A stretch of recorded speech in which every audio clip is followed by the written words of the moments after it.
pivots table in the Google Sheet. So this is the example I will share to you with some data that use pivots table. And in here, all the list of the student result after exam. And the columns of score the student, I have some average rank if also. You know that after the student exam, I want to show this amount of student fail and pass also. This is the example. Okay, so I right click on this worksheet and click on delete here. Click OK. Okay, so if you want to make the pivot table, you should have data in list first. So here, so this is the form register the student exam. So if you want to make the pivot table, just select all the cell, the student list, and then click on insert, click on pivot table here. So in here, you should know that if you choose the new sheet, it means that it will create a new sheet. But you know that if you choose this one, it wants to show existing sheet or the same sheet. But this example is just new sheet. Finish and click create. Okay, so ready. This is the pivot table. First, I need to show row. I need to show class. I click on add and click on class.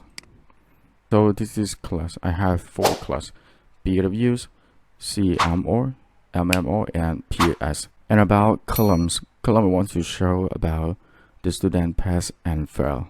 I just click on column and click on if function that to show result pass and fail of the student. Okay, so this is the result. Now I want to show value of the student pass and fail and with the grades total. Okay, so exactly just click on this button and click on if. Okay, you see that here. So this is the result of the student. In here, you know that so there are 3 students in CMO1 class. You know that all the student is 3 students, and 2 student is fail and 1 is pass. Okay, you can check the result. This one.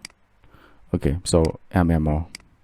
Okay, there are 3 students, and the result is mean that 2 student is fail and 1 student is pass. Okay, correct answer. Why do we need summary data?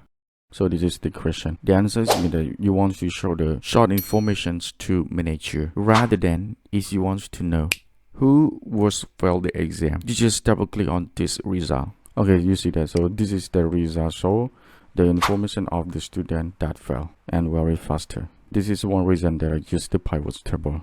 Okay, so I just right click and delete this worksheet. Okay, so this is the example of the pivot table, and you can try. Okay, close this one. Okay, so with the pivot table finished. Thank you for your love sharing. See you next video.